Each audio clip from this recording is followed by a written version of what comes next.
toutes et à toutes, bienvenue. Je suis donc Romain Lauchon de Natixis Investment Manager. J'ai le plaisir d'animer aujourd'hui cette webconférence sur le thème redémarrage de l'économie, faut-il investir en bourse? Donc l'objectif est de vous apporter l'information nécessaire pour décrypter l'actualité des marchés financiers et pour vous guider sur les stratégies d'investissement à mettre en œuvre dans le contexte si particulier que nous traversons. Donc pour cela, nous avons le plaisir d'accueillir aujourd'hui deux personnes. Tout d'abord, Marc Ries, directeur général de Vega Investment Manager, et Jean-Charles Roumat, directeur de la banque privée de la Banque populaire Aquitaine Centre-Atlantique. Donc cette conférence se déroule sous format de questions-réponses avec 4 grandes questions. Donc pour commencer, on va s'interroger sur quels sont les scénarios pour l'économie mondiale en cette période de déconfinement. Ensuite, quelles sont les perspectives pour les marchés financiers. Nous poursuivrons sur quelles ont été les valeurs délaissées ou épargnées pendant la crise et sur lesquelles faut-il investir à présent. Pour finir, quelques précautions pour prendre pour l'investisseur qui se lance aujourd'hui. Alors, je vous rappelle que vous avez également à votre disposition un chat communautaire qui vous permet de poser des questions et il se situe sur la droite de votre écran. Questions auxquelles nous tâcherons bien entendu de répondre tout au long de l'intervention. Donc, sans plus attendre, j'accueille Marc Ries. Bonjour Marc. Bonjour Romain. Alors, Bonjour à tous. vous êtes directeur général d'une société de gestion Vega IM, vous gérez environ 8 milliards d'euros. Merci tout d'abord d'être présent avec nous aujourd'hui. Au C'est un préalable, plaisir. Marc, pouvez-vous nous faire une rapide rétrospective sur les turbulences que nous avons traversées ces quelques semaines? Oui, ce qui est important de comprendre dans ce qui s'est passé, c'est que l'ajustement des marchés financiers par rapport à cette pandémie, il a été très rapide. C'est-à-dire qu'en fait, toute la baisse s'est concentrée dans la période, à partir du moment où les gérants ont compris que pour lutter contre cette pandémie, il allait falloir bloquer l'activité économique, disons à partir du 20 février, et le marché a atteint son point bas le lundi 16 mars en Europe, c'est-à-dire la veille du jour justement où on est rentré en confinement. Donc si on regarde le slide, Romain, peut-être, qu'on montre là-dessus, qui est, je crois, le suivant, vous allez voir que donc on a cette baisse qui a été extrêmement importante, puisque sur les actions européennes, on parle d'une baisse de l'ordre de 35%, le CAC qui est passé à peu près de 6100 à 3700. Ça s'est fait donc avec un point bas juste avant le confinement, puis le marché a très vite commencé à rebondir. Alors qu'est-ce qui a fait qu'il a rebondi très vite? C'est que contrairement aux crises précédentes que nous avons connues, 2000, 2008, 2011, cette fois-ci, les pouvoirs publics ont vraiment pris le taureau par les cornes et ont compris que ce blocage des économies allait être extrêmement coûteux en termes d'activité. Et pour le coup, parfait, voilà le fameux slide. Et donc, ont mis en œuvre des mesures de relance considérables. Au total, c'est plus de 8 000 milliards d'euros qui ont été mis sur la table par les différents pays. Alors, près de 3 000 rien qu'aux États-Unis. Et cette intervention, elle a pris plusieurs formes. D'abord, des taux d'intérêt qui ont été ramenés à zéro très vite aux États-Unis et dans les principaux pays mondiaux quand ils ne l'étaient pas déjà. Des achats très massifs de dettes souveraines et, au-delà de la dette souveraine, de dettes d'entreprise, d'injections au jour le jour. Et puis, à côté de toutes ces mesures pour alimenter le marché en argent, d'injection monétaire, eh bien, à côté de ça, de très importantes mesures budgétaires, c'est-à-dire que les États ont pris à leur charge, finalement, le coût du chômage considérable que provoquait cet arrêt de l'activité. Et dans des pays comme les États-Unis, par exemple, le gouvernement a envoyé aux adultes américains un chèque de 1 200 $ par adulte et de 450 $ par enfant. Donc des sommes très très importantes qui ont été mises à la disposition des ménages, qui ont été mises à la disposition des secteurs en difficulté, comme le secteur aérien, le secteur pétrolier, et puis des mesures donc où l'État américain a aidé également les collectivités locales, etc. Au total, c'est l'ampleur de ces mesures qui a permis au marché, comme vous le voyez, à partir du 16 mars, et on le voit très bien sur ce graphe, des rebonds très importants. Alors, les actions américaines, évidemment, vu l'ampleur des mesures, ont rebondi plus que les autres. À aujourd'hui, elles ont repris près de 30%. Mais vous voyez que tous les pays du monde ont rebondi. Alors, la France apparaît un peu en bas du tableau.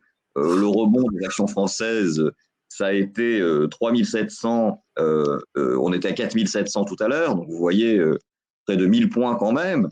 Mais effectivement, il y avait dans l'indice CAC 40 un certain nombre de secteurs très représentés qui ont particulièrement souffert, mais on en parlera tout à l'heure. Donc finalement, ce qu'il faut comprendre, c'est que le marché s'est très vite ajusté et toute la mesure finalement économique de ce choc a été prise très vite et l'ajustement s'est fait très vite. Alors, je vous propose de regarder sur le slide suivant quel est l'impact que nous avons pu évaluer sur les différentes économies mondiales. Alors, vous avez dans une première colonne la croissance économique de ces pays en 2019 et vous voyez que le choc sur 2020 est extrêmement important. Ce qu'il faut comprendre, c'est qu'une économie confinée tourne à peu près à 63-64% de son rythme normal. Il y a un peu plus du tiers de l'activité normale qui ne se fait pas pendant le confinement. Alors bien sûr, c'est très concentré sur les secteurs de l'hôtellerie, restauration, mais c'est vrai aussi sur la construction immobilière, c'est vrai pour l'industrie automobile qui tourne à 10-15% de ses capacités, et pour tout un tas d'autres secteurs industriels qui tournent à la moitié à peu près de leur capacité. Pour le coup, vous voyez bien que on perd tous les mois à peu près un tiers de l'économie normale. Un mois à un tiers, ça fait un 36e de perdu tous les mois. Donc, le calcul est très vite fait. Si on sait qu'il faut à peu près 2 mois de confinement en moyenne pour arriver à juguler l'évolution de la pandémie, eh bien, c'est 2 36e de l'économie, c'est-à-dire à peu près 7 à 8% qui sont impactés sur le PIB. Et donc, sur 2020, on voit que les pays de la zone euro, en moyenne, vont avoir un choc d'à peu près 7,5% de croissance, qui est vraiment du jamais vu. Alors, évidemment, c'est un peu hétérogène en fonction des différents pays, mais vous voyez que ça va à peu près de 7% pour l'Allemagne à 9% pour l'Italie. Donc, des conséquences qui sont très marquées, avec évidemment l'idée que dès 2021, une partie de cette perte sera compensée, puisque vous voyez qu'au niveau des pays avancés, c'est à peu près 4,5% de croissance qu'on devrait connaître en 2021 par rapport aux 6 et quelques de contraction cette année. Et donc, vous voyez qu'en fait, le niveau de 2019, on ne le reverra au mieux qu'en 2022. Donc, un choc vraiment très important. Et finalement, la baisse des marchés, elle a été contenue uniquement par l'ampleur de la riposte publique. Très bien, merci Marc pour ce récapitulatif sur la partie macro. Quelle perspective aujourd'hui peut-on avoir sur notamment les marchés financiers? Alors, tu le sais, Romain, traditionnellement, quand il y a comme ça de gros chocs boursiers, et sans cynisme aucun, c'est globalement quand même un bon moment pour investir. Parce que ce choc, évidemment, il est ponctuel, il est violent, mais il est limité dans le temps. Et donc, tu peux penser qu'une entreprise de qualité, qui a un business à l'échelle mondiale, qui a des bonnes marges, qui est sur un créneau porteur, eh bien, il ne vaut pas les 2 tiers de sa valeur d'il y a 2 mois, aujourd'hui. Même si, effectivement, il va connaître une année 2020 difficile comme tout le monde, même si 2021 ne verra qu'une reprise partielle de ce qui a été perdu en 2020, malgré ça, la sanction boursière est forte. Alors, si tu veux, il y a un sujet qui a animé les marchés depuis la fin du mois de mars, parce que quand on regardait le graphe des marchés, on voyait que le rebond s'était quasiment fait à fin mars. En 15 jours, le marché avait repris l'essentiel. Tu t'en souviens sans doute, il était déjà au-dessus de 4500 sur le CAC le 27 mars. Et donc, qu'est-ce qui fait que depuis, le marché a un peu de mal à aller plus loin? Et pourquoi est-ce qu'il ne remonte pas plus en se disant, finalement, ces 2 mois ne seront bientôt qu'un mauvais souvenir et maintenant, on peut repartir de l'avant? C'est parce que, évidemment, cette riposte publique cet argent public déversé sur les marchés et sur l'économie, il inquiète quand même parce qu'un certain nombre d'États n'avaient vraiment pas les moyens de faire cette dépense. Alors évidemment, aux États-Unis, le problème est pas très violent parce qu'on sait que la Réserve fédérale américaine a la capacité à émettre de la monnaie, à acheter de manière quasi illimitée la dette émise par l'État fédéral, et donc le marché n'est pas très inquiet. Il voit bien que la Fed va faire ce qu'il faut. Là où la situation est beaucoup plus critique du point de vue des marchés, c'est en Europe. Parce qu'en Europe, d'abord, on part sur des situations, vous le voyez sur ce petit slide, qui sont très hétérogènes. Entre une Allemagne vertueuse, où la dette publique, avant la pandémie, atteignait 61% du PIB, et qui d'ailleurs a été moins touchée que d'autres pays par la pandémie, et l'Italie, où elle était déjà de 137% de la richesse créée tous les ans en Italie, on partait déjà d'une situation qui était très hétérogène. Alors en plus, l'impact sur l'économie italienne est plus fort que celui sur l'économie allemande, ce qui fait qu'on peut imaginer qu'en 2020, eh bien, le ratio dette publique plus élevé sur PIB fortement diminué en Italie peut atteindre, si vous voulez, des niveaux de 180%. C'est des niveaux, évidemment, qui sont très difficiles à soutenir durablement. Et vous voyez que même avec l'amélioration attendue en 2021, on resterait sur des niveaux très élevés, au-dessus de 150% du PIB pour l'Italie.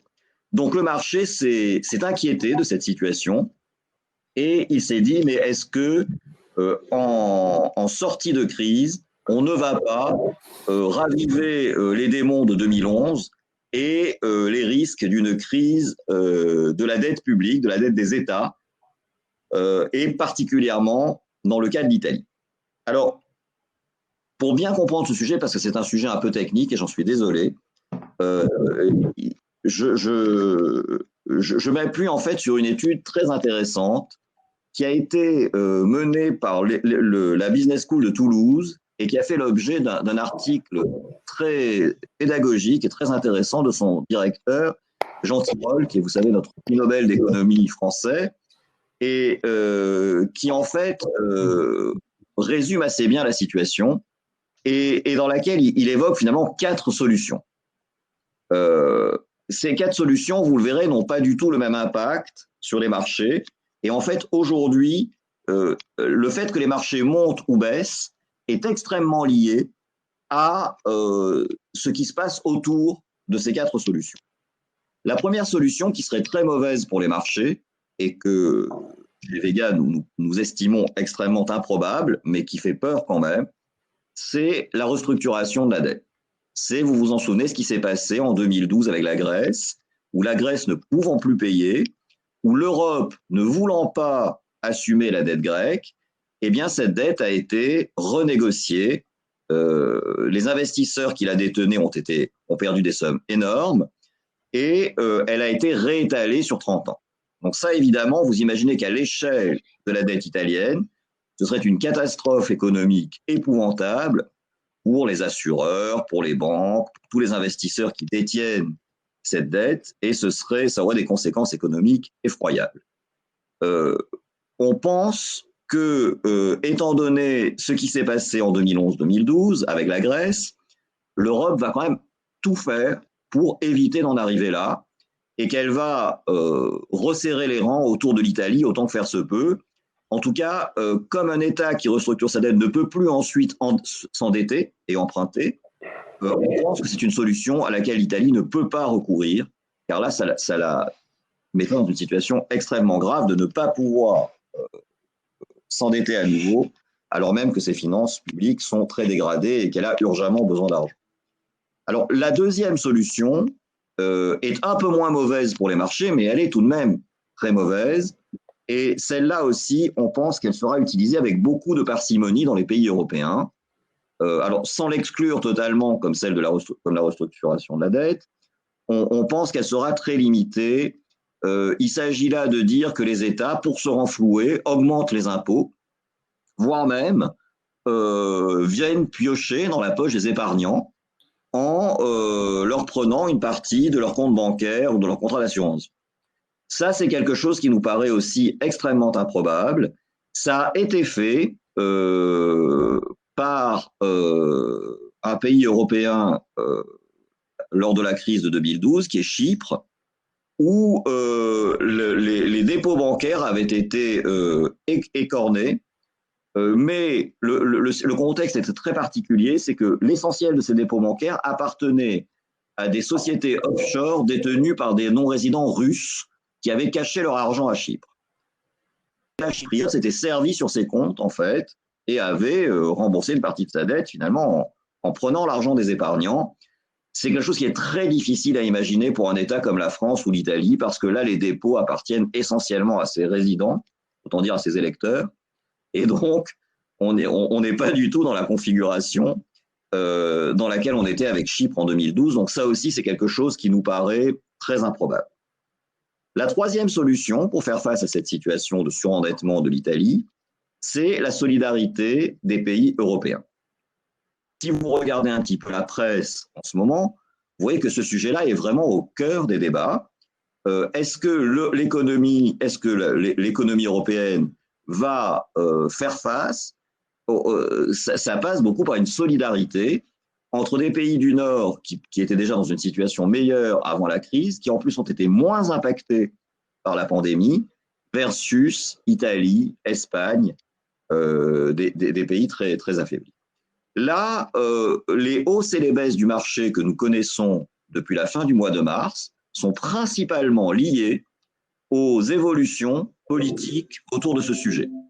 C'est-à-dire que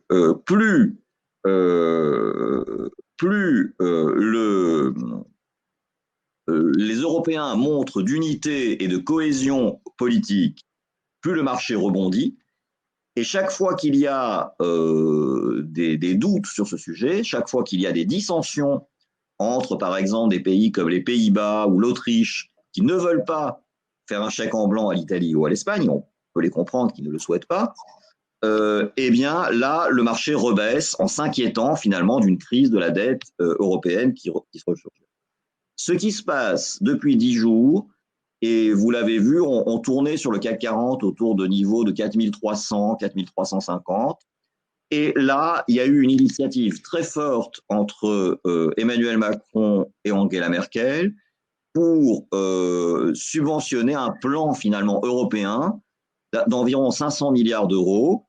Et en fait, lorsque ce plan a été annoncé, les marchés étaient assez rassurés de cette démarche. Pour autant, dans un premier temps, un certain nombre de pays ont fait savoir qu'ils ne valideraient pas cette solution. Et vous le savez, pour qu'elle soit validée, il faut qu'il y ait unanimité des 27. Donc, durant le week-end de l'Ascension, les marchés avaient à nouveau un petit peu corrigé suite à ces déceptions sur la réaction des autres pays européens. Et là, vous voyez que depuis le début de la semaine, on a un CAC qui a pris à nouveau plus de 5% parce que justement la Commission européenne est en train d'élaborer autour de cette proposition un plan qui porterait sur un total de 750 milliards d'euros et qui permettrait pour le coup d'aider considérablement l'Italie et l'Espagne principalement.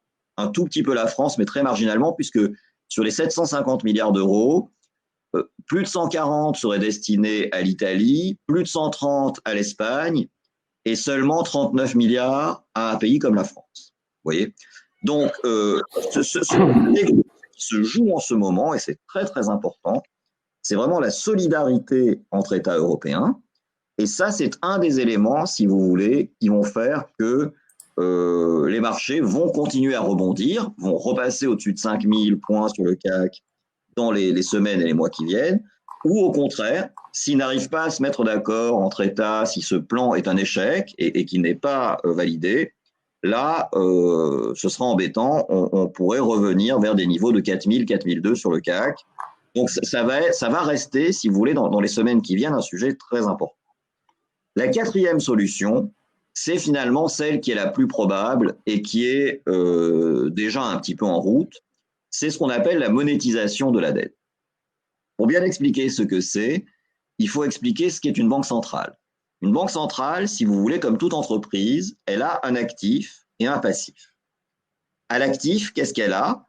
Eh bien, elle a les obligations des États de la zone euro, dans le cas de la Banque centrale européenne, bien sûr, qu'elle achète, dans laquelle elle achète en fait de la dette de ces États. C'est ce qu'on appelle les quantitative easing.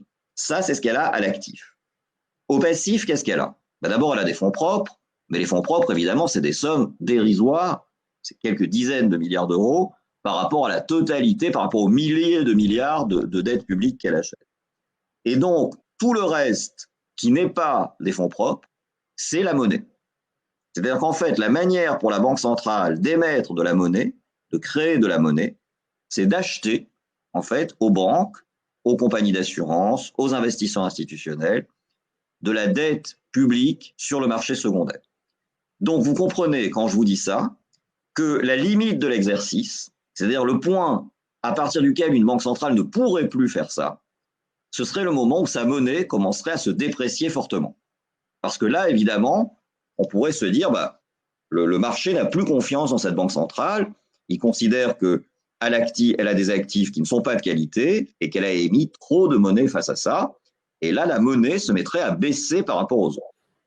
Et ce que vous voyez, c'est que depuis le début de la crise, je vous ai montré le marché des actions, vous avez vu qu'il a perdu 35, regagné 30, bon, ce qui ne fait pas moins 5, hein, parce que c'est 30 sur 65, donc, ça veut dire 20.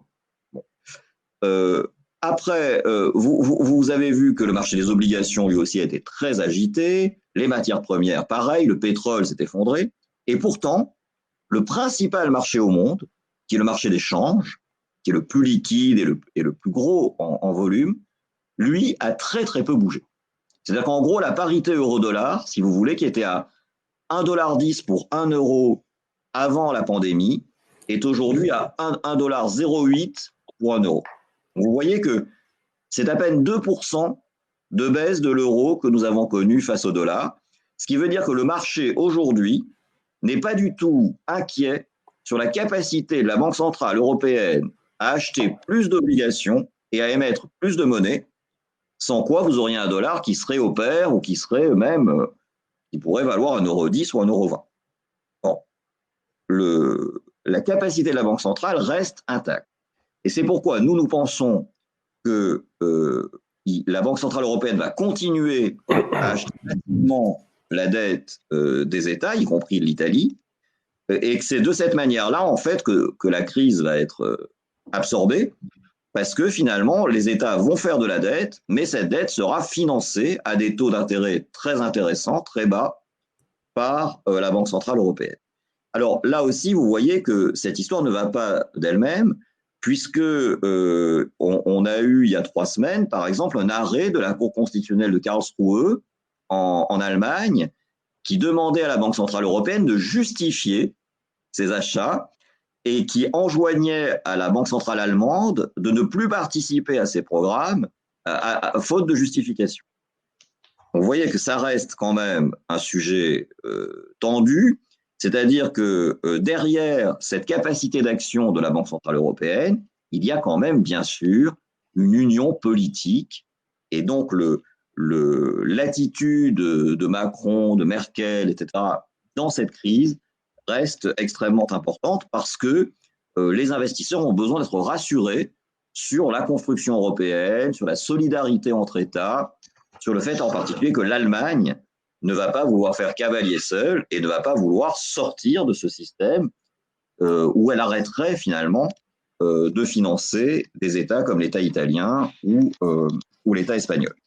Oui, ce sont des choses qui sont quand même, pour nous gérants, notre quotidien, c'est ça, c'est de décrypter cette union politique pour voir si effectivement on est toujours dans notre scénario central, qui est celui de un peu de solidarité entre États et beaucoup de modélisation de la dette et pas d'augmentation des impôts ni de restructuration. Alors, Donc ça, c'est vraiment l'élément principal qu'on suit au quotidien sur les marchés. une question, Marc, peut-être par rapport justement aux interventions des banques centrales. Est-ce que vous n'avez pas peur que celles-ci génèrent justement de l'inflation? Alors, aujourd'hui, Romain, à court terme, non. Parce que pour qu'il y ait de l'inflation, il faut que les populations aient du pouvoir d'achat.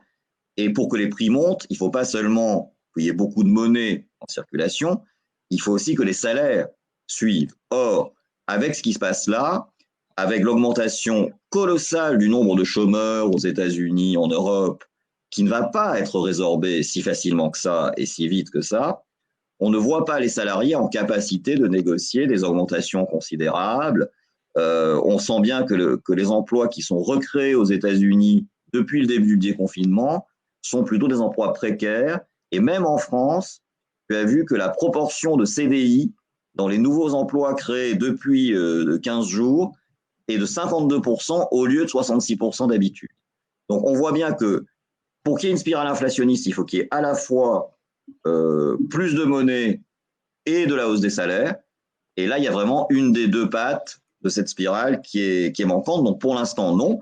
Après, dans le long terme, si les économies repartaient de manière très forte, ben là, il faudrait que les banques centrales arrivent à rappeler cette monnaie. Tu vois, c'est-à-dire qu'elles arrivent à replacer ces dettes souveraines euh, dans le marché pour réduire la masse monétaire. C'est ce qu'a fait l'Amérique entre 2016 et 2019. D'accord, merci.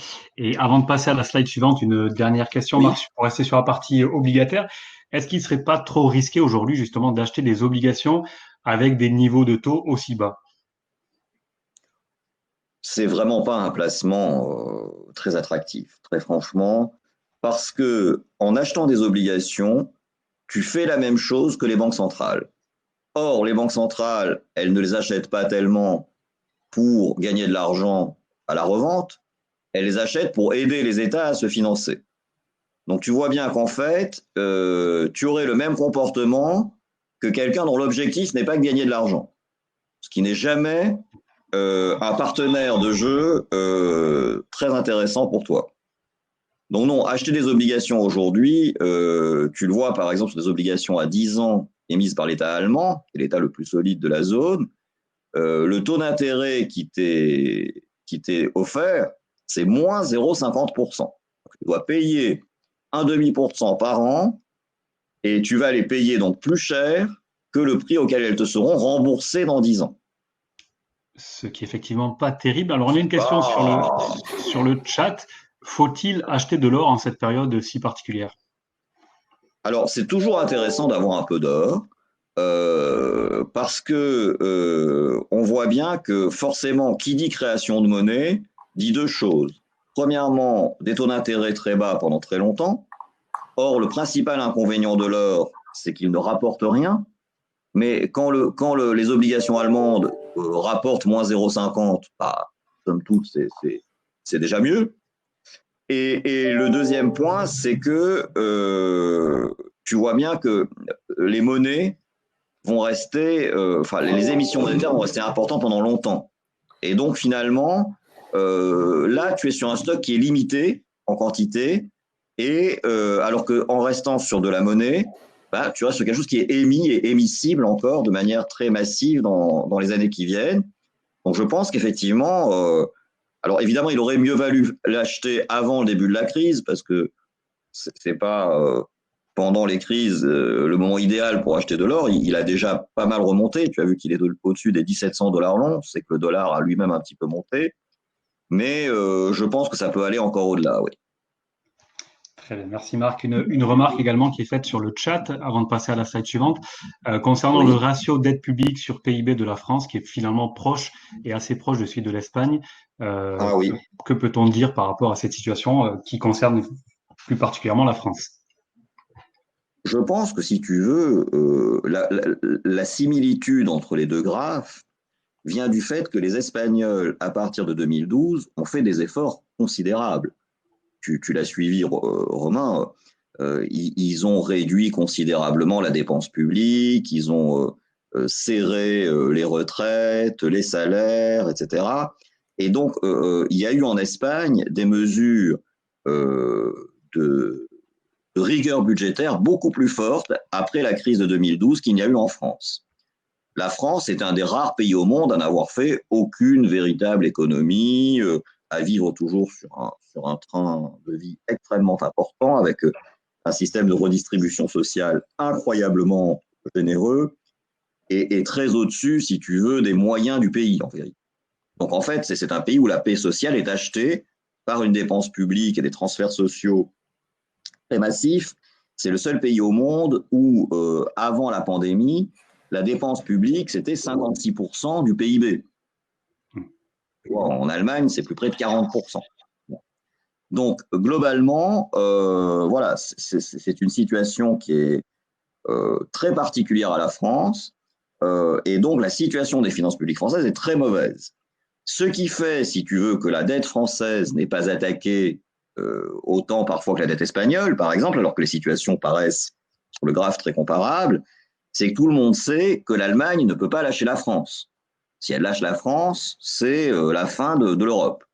Et donc, si tu veux, c'est par ce choix économique et politique qu'a la France dans la zone euro, et c'est par la très bonne gestion des finances publiques allemandes que les marchés accordent du crédit à la France. Merci. On a deux questions finalement qui se regroupent sur le chat. Désolé pour ce commentaire, j'espère que ça n'a pas froissé de bons français. Mais... Donc, deux questions qui se regroupent finalement concernant, Marc, l'évolution justement des taux d'intérêt à long terme. Qu'est-ce qu'on peut prévoir et notamment l'impact que ça peut avoir sur le fonds en euros des compagnies d'assurance? Malheureusement, cet impact, il va être à la baisse parce que tu vois bien que aujourd'hui, quand on parle des principaux pays européens, aucun d'eux quasiment n'aurait les moyens de supporter des taux d'intérêt très élevés. Et donc finalement, la grosse difficulté à laquelle on est confronté, c'est que pour que les États puissent continuer à rembourser et à tenir leurs engagements, eh bien, il faut que le taux d'intérêt reste bas. Donc, la Banque centrale va certainement être obligée de les maintenir très bas très longtemps. Et donc, le support en euros va être petit à petit alimenté par des obligations avec des rendements très faibles. Les obligations anciennes qui portaient des taux d'intérêt intéressants vont continuer à être remboursées au fil du temps. Et donc, le rendement va devenir de plus en plus médiocre. Très bien, merci Marc. On termine peut-être sur la partie perspective avec la slide suivante qui concerne le déconfinement. Voilà. Qui va s'afficher sur votre écran. Voilà. Ce que je voulais dire avec ce slide, c'est que, en fait, si vous voulez,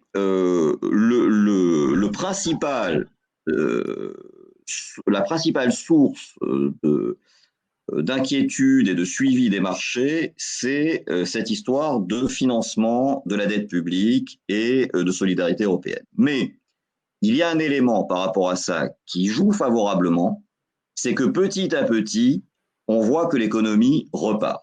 Et on le voit même en France, depuis le 11 mai, depuis le déconfinement, le rythme auquel fonctionne l'économie a commencé déjà à se normaliser. Alors, on n'est évidemment pas revenu au niveau d'avant la crise, mais un grand nombre de secteurs sont en train de repartir. Ça, c'est pas encore le cas de l'hôtellerie, du tourisme, malheureusement pour eux, mais dans les services publics, dans l'industrie, dans l'automobile, les choses repartent petit à petit. Et donc, ce que le marché voit, c'est que petit à petit, le pic, le creux de la vague lui semble derrière lui. Alors, il y a toujours ce risque, évidemment, d'une nouvelle vague de recontamination qui obligerait à reconfiner certains pays ou certaines zones géographiques ou certaines villes, mais le sentiment global des marchés, c'est qu'on est en train de sortir graduellement de cette situation de blocage. Le dernier pays à en sortir, ce sera le Royaume-Uni la semaine prochaine. Après ça, il y a un certain nombre d'États aux États-Unis aussi qui sont toujours dans une situation de confinement et qui en sortiront graduellement. Mais vous voyez qu'en fait, le mois de mai est le mois pendant lequel un grand nombre d'économies sont en train de se rouvrir. Et donc, le sentiment du marché, c'est que, y a quand même une tendance, si vous voulez, positive, une tendance à la hausse des marchés qui est liée à cet échéancier de sortie. Alors là aussi, on n'est pas à l'abri, évidemment, d'avoir de nouveaux soubresauts si jamais il y avait ce qu'on appelle la fameuse deuxième vague. ou en tout cas si cette deuxième vague obligeait à reconfiner massivement. Mais pour l'instant, le sentiment, c'est que voilà, le marché est porté quand même par une tendance positive liée à la normalisation du rythme des activités. Très bien, merci Marc. On va passer sur la dernière thématique de question qui concerne justement les valeurs qui ont été délaissées ou celles qui ont été Oui, plutôt épargnées pendant la crise, sur lesquelles faut-il à présent investir ou quel secteur faut-il privilégier à présent? oui. Alors tu sais que nous, on a été, Romain, très servis par ce qui s'est passé, parce qu'évidemment, pour le rappeler brièvement, on joue principalement les valeurs de croissance, qui sont des valeurs qui travaillent dans le secteur porteur, dont le chiffre d'affaires finalement augmente au fil des années du fait des nouveaux modes de vie des classes moyennes dans les pays émergents, qui de plus en plus consomment et vivent comme dans les pays développés. Donc ça a été un formidable vecteur de croissance de chiffre d'affaires pour des secteurs comme la technologie, le luxe, la pharmacie, l'agroalimentaire, l'automobile, l'industrie. Et donc, on est investi principalement sur ces secteurs. Le problème, tu le vois, c'est que ces secteurs, ils ont très peu baissé. Alors, ce n'est pas un problème pour nous, parce que grâce à ça, on a pu avoir des performances très bonnes. On a même un fonds positif avec Vega Millennials depuis le début de l'année de 4%. Mais globalement, ce qu'il faut retenir, c'est que ces secteurs-là, les secteurs de la technologie, de la pharmacie, qui sont tout en haut du tableau que tu vois là, ont très peu baissé. Et donc aujourd'hui, ce sont des valeurs que nous conservons en portefeuille, mais ce ne sont pas des valeurs sur lesquelles on peut aller massivement, parce qu'elles n'ont pas tellement baissé finalement. Et donc, on ne fera pas des affaires extraordinaires aujourd'hui en allant sur ces secteurs-là. Finalement, ils ont toujours été chers et ils le sont restés avec la pandémie. À l'autre extrémité du tableau, tu vois tout un nombre de secteurs sur lesquels on n'était quasiment pas présent chez Vega, voire pas du tout. Les banques, le secteur pétrolier, les assurances, l'automobile, les loisirs. Alors les loisirs, évidemment, c'est pour beaucoup les compagnies aériennes comme Air France, Lufthansa, et les compagnies, les chaînes hôtelières comme Accor, Intercontinental, etc. Donc ces secteurs-là, tu le vois, ont perdu entre 25 et 45%. Le problème de ces secteurs-là, c'est que tu pourrais dire, bah, Marc va acheter des valeurs dans ces secteurs, puisqu'elles se sont, elles, à contrario, effondrées. Eh bien, toujours pas, parce que je pense que même avec des valorisations qui sont beaucoup plus faibles, ça reste des métiers extrêmement difficiles, avec peu de marge, avec peu de visibilité. Et pour le coup, même si elles ont beaucoup baissé, ça ne veut pas nécessairement dire que à ce prix-là, elles sont devenues extrêmement intéressantes. Alors bien sûr, il y a des journées comme aujourd'hui où il y a de gros rebonds sur ces valeurs-là, mais dans la durée, leur business model nous paraît toujours abîmé. Et donc, vers quoi est-ce qu'on a envie de se tourner? On a envie de se tourner vers des valeurs de grande qualité, mais qui étaient sur des secteurs qui ont été impactés assez fortement par cet épisode de pandémie et qui ont quand même pas mal souffert. Et là, vous voyez tous les secteurs qui ne sont pas dans les zones grisées en haut et en bas. Il y a des secteurs qui nous intéressent beaucoup. Je pense par exemple à l'agroalimentaire. Vous l'avez vu, qui a perdu plus de 25% depuis le début de la crise, ce qui nous paraît exagéré.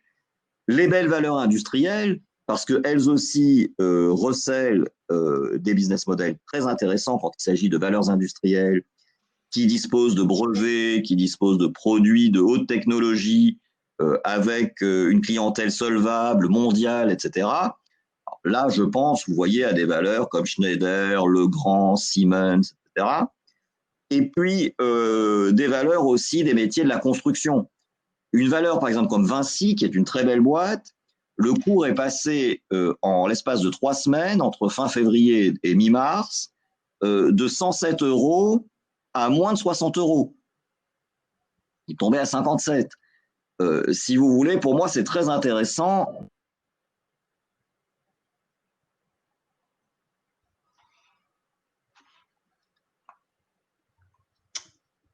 Alors, on a perdu la connexion avec Marc.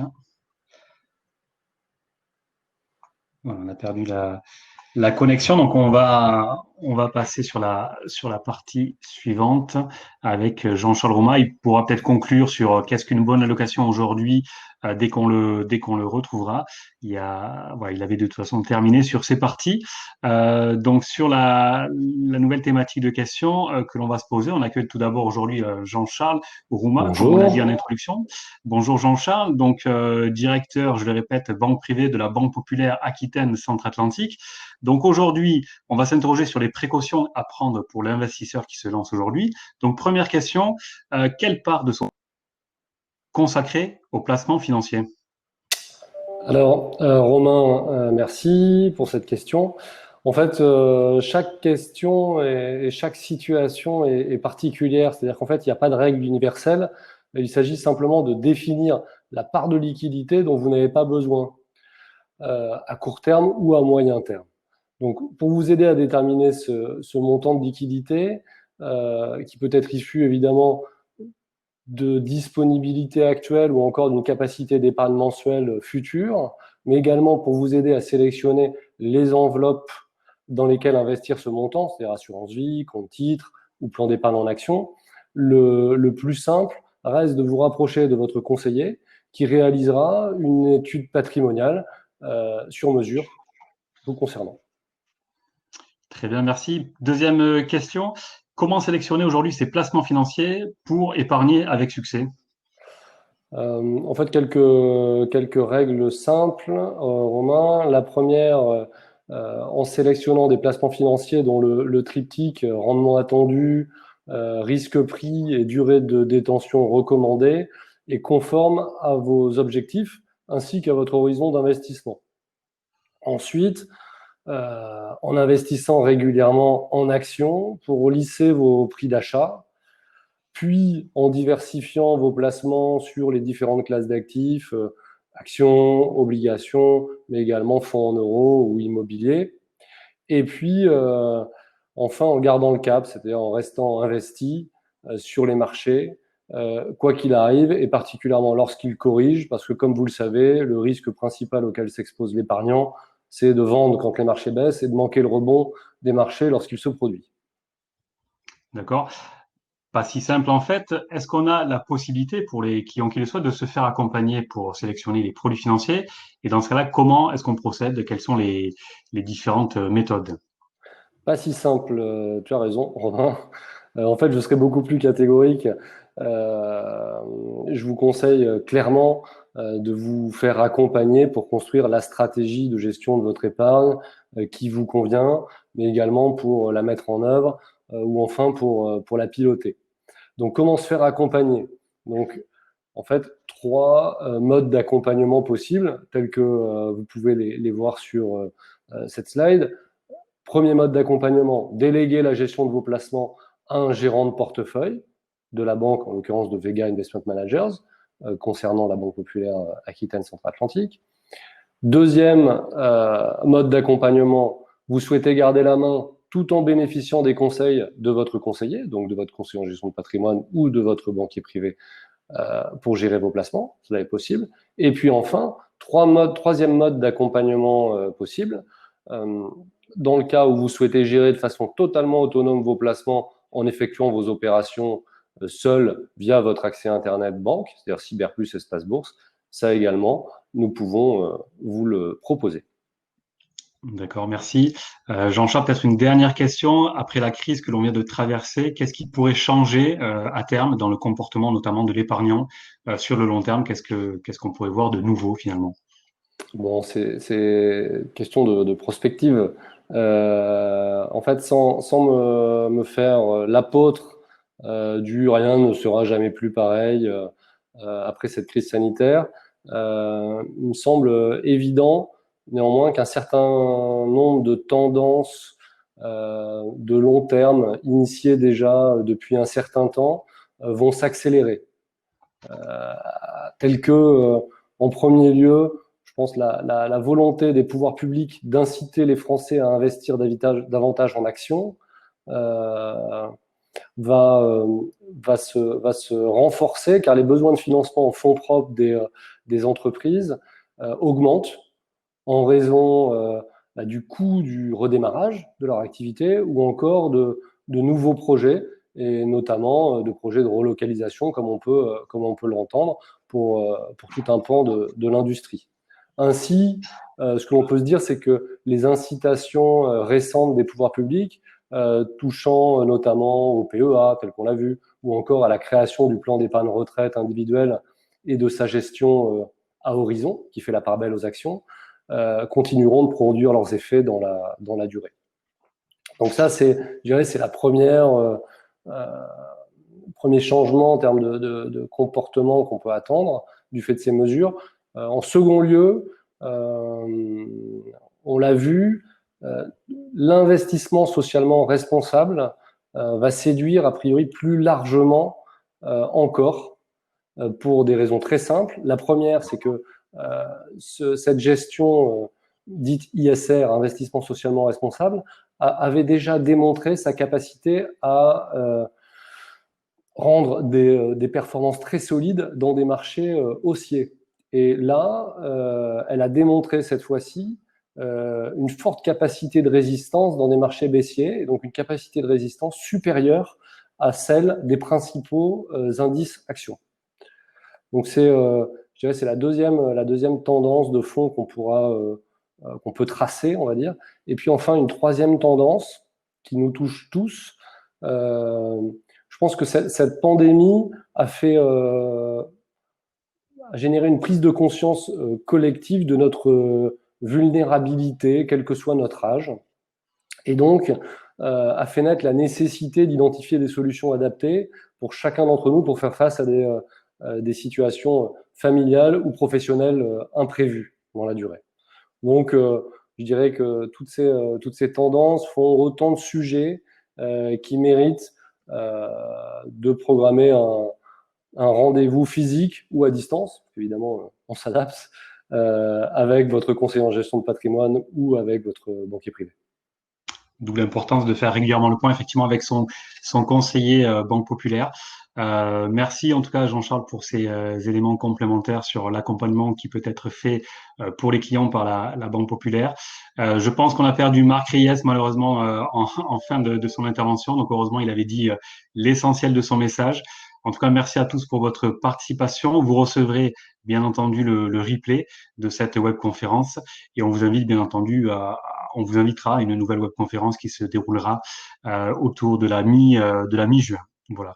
Merci beaucoup. Bonne fin de soirée à tous. À très bientôt. Au revoir. Au revoir.